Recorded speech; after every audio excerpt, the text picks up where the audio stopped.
বাড়ি চলে আসলাম খেতে। এবার আমরা ইলিশ মাছ ভাজা দিয়ে আমরা এবারে গরম ভাত, এই যে একদম ভাব উঠতেছে, একদম গরম ভাত।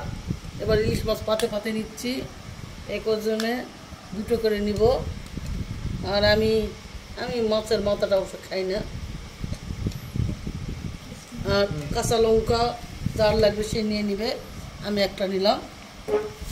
আর এই তেল, মাছের তেলটা আমরা খাবো, আপনারা খেয়ে দেখুন, খেয়ে দেখেন, খুব ভালো লাগবে। দাও দাও দাও।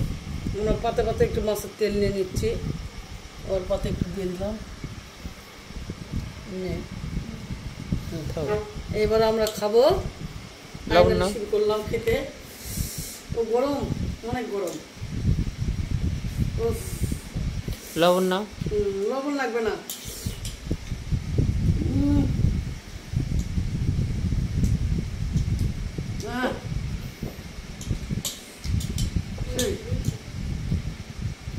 কি ব্যাপার, তোমার কেমন লাগছে?